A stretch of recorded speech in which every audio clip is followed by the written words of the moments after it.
Let's go to Nina from Canada, who will talk about employment, how employment equity is undermined by self-ID in Canada. I'll turn it over to you, Nina. My speech has actually been renamed in light of the recent one by the Governor General of Canada, Her Honorable Mary Simon, to "I do not want to say the word hope, eh?" The 1970s was the first decade Indigenous adults could vote in Canada, and laws regarding clothing were ended. In the 1980s, Canada enacted the Charter of Rights, basically our Constitution, and I was within the first generation of Canadian women who graduated to having own rights to ideas, language, expression. And when I began dating in the 1990s, I lost all those rights. It was legal to fire me, it was legal to deny me housing, and marriage equality was a distant dream in the 90s. And in that decade, those who were against marriage equality referred to it as same sex in order to invoke the disgust at gay male anal sex, while proponents of marriage equality used same gender for a neutral term. In the 90s, we were going to show the heterosexuals that they should not have name called all those decades ago by calling ourselves queer to avenge our olders and elders. And we fought for the public square rights, military service, marriage, housing, education, employment, and to be able to have our own lives centered in a non-procreative sexual orientation, which was the reason why marriage was opposed by the religious public in the first place. In the 90s, the International Gay and Lesbian Association, an umbrella group of more than 100 organizations, had to remove pedophile groups like the North American Man-Boy Love Association in order to retain United Nations advisory status. Horrifyingly, many organizations also left in support of them. With the current movement of rather be perverts than TERFs men's rights movements, it needs to be said that trans already had public square rights, and trans rights are not human rights when applied against protected women's rights and accessing children, rather than being applied as against the men who coined the words homo and transphobia at court for defense words of murder. Human rights equality is a hand up, not a leg over. From lived experience that no doubt many will relate to, heterosexual men first claim that all women are bisexual, and when that fails, that the men are lesbians. Those who undergo voluntary eugenics do not differ. When men use the word woman as a slur against other men, and gay men are men, and drag queens demonstrate the same contempt for women as men across ethnicity and across sexuality do. To be clear, lesbian is a non-procreative sexual orientation of attraction between women. People are not clothes and objects are not body parts. And clothing is the best argument against ghosts, but also for ghosting. There is zero excuse within the so-called LGBTQ community, as the Canada phrase is, to name call for a no to social events for dating or that rejecting dating is bigotry, and then claim kink has a safe word. Equality rights are offering a hand. There is no right to a leg over. No one has to try to make sure that they don't really like or are not interested in.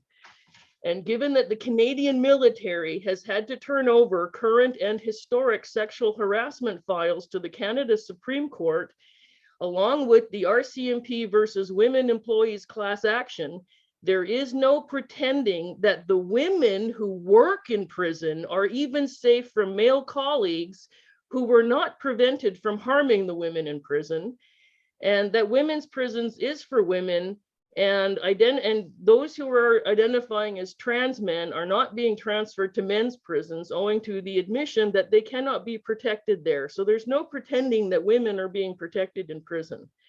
How many more wrongdoings owing to catering to ideas that render persons lesser, and how many apologies and class actions in individual cases do there have to be? Canada purged the public service from the 1950s to 1992, and that was issued an apology in 2017. And Canadians are now facing the mass grave reality of residential schools. We cannot be naive and fail to connect the historic Inquisition torture methods that continued in the modern day by religion and government in the residential schools. And that actually is where SMBP kink practices are derived from. Victims do not have to cater to abusers' individual self-images and not be the experts of their own experience at court. And worse, therapy that is now kink and SMB centric is the new alien abducted and satanic panic practice offering. There is no excuse to ignore the most human right is to know. And as for governments, there's no pretense of not knowing. In Canada, in 1995, the Employment Equity Act was enacted to ensure that the population was reflected in hiring statistics. The four groups in reverse of the usual order: number 4, indigenous; number 3, disabled; number 2, visible minority; and number 1, women.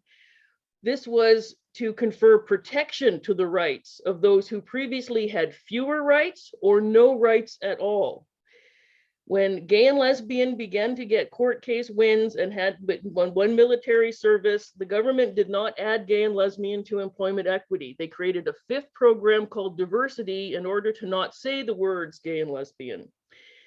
The softest way I can explain how bigotry works is this. At 3 of the employment equity groups, men are at the table and women make the coffee. And at one of the employment equity groups, white heterosexuals are at the table and the other ones make the coffee. And at the Gay and Lesbian Committee, we brought our own lattes and worked together across the table. Now, what this has to do with self-identification? Those who caused the oppression that required employment equity to be needed then complain about employment equity, claiming there's no merit, that it's unfair to hire based on addressing wrongs.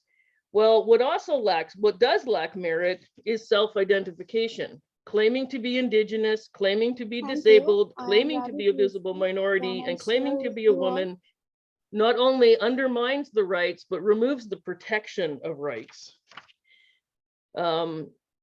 And regardless of any air quote sincere belief, end air quote, transgender claims lack merit on its face and requires others to ignore own ordinary senses. And if you have a right to anything, it is to rely on your own ordinary senses. Between religion arguing that biology is up to students who may not question religion, to medicine's poor track record on women's health care, that medical science is apparently leaving biology up to one patient group. This is where English is an insufficient language, and I have no other or words for this.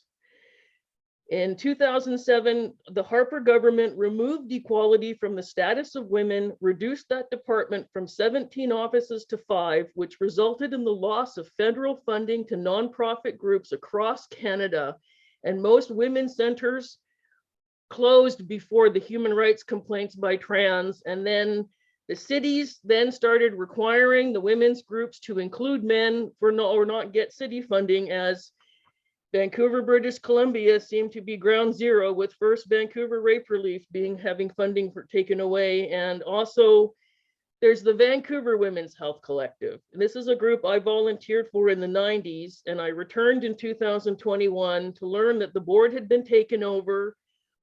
And I use the word advisedly, cultural side has occurred. 50 years of women's health information was shredded. And this year, the city celebrated a no low barrier self-ID space where once upon a time, there used to be a crisis and information center. So this is where I do not want to say the word hope, eh? It is a word recently spoken by Her Honorable Mary Simon, Governor General of Canada, at the 1-year anniversary of public awareness of residential schools, mass graves of children. I had a happy childhood. At less than 5 years of age, I evaded a not related adult bisexual male who dated into the family. And because of that, at the age of 12, when I met and encountered Canada's most notorious and self-named Beast of BC, Clifford Olson, weeks before his arrest. I had a happy childhood, and I worked at the RCMP, the Royal Canadian Mounted Police, as the forms designer and workflow analyst.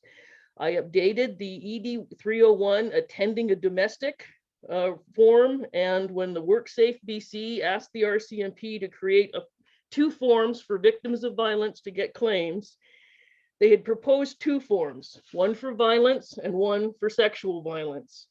However, I realized that the forms had a problem, and so instead of two forms, I created one form so that those persons who only experienced violence and were most likely to be male had to fill out the same form and have perspective on their form filling experience, and to ensure that the women who were filling out the forms did not have to fill out two forms.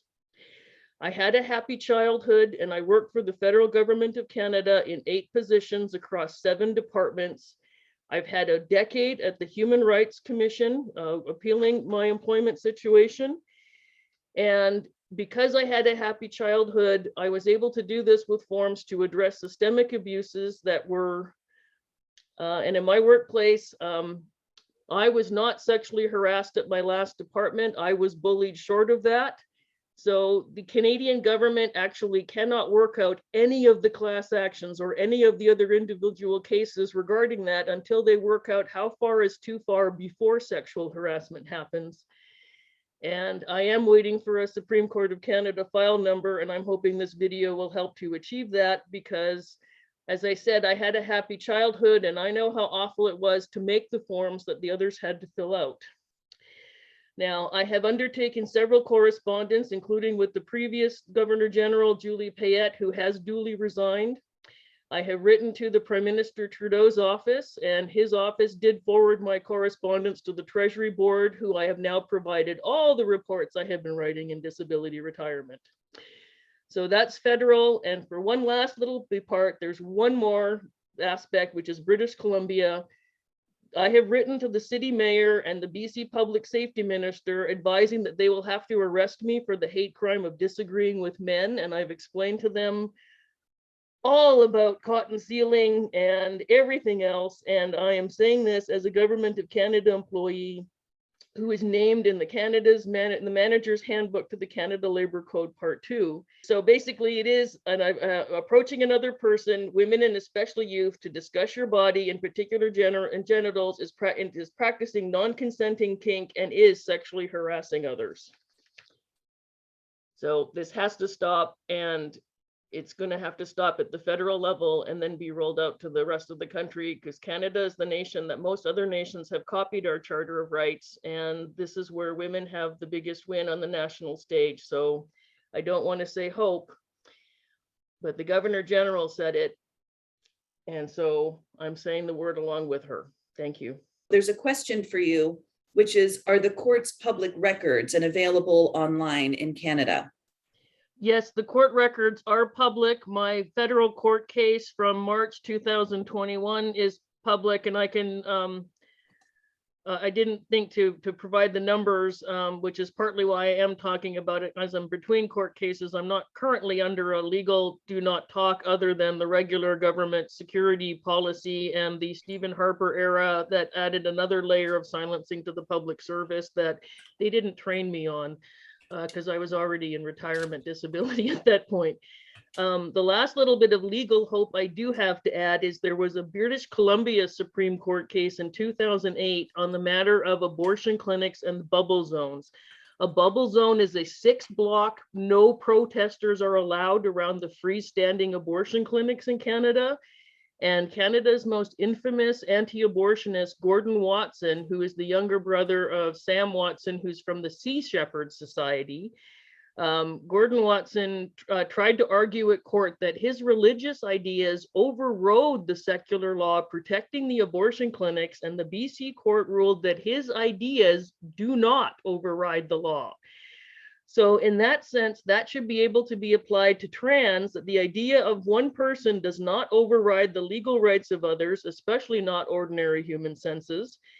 And again, is not seeking a hand up to equality, but a hand to get a leg over. And that's not equal rights. And even gay men do not get to pretend that cotton sealing is not a fetish confession. And my little clever ending line was, last century, lesbian was the love that dare not speak its name owing to being illegal, and this century owing to the practice of open fetish. And this is, I just wanted to show, this is the letter I received from the Prime Minister's office, sending my reports over to the Treasury Board. So it is absolutely worthwhile to write to politicians and make sure you put the line at the end. A reply is expected because they're legally obligated to reply to Canadians who are the court of public opinion.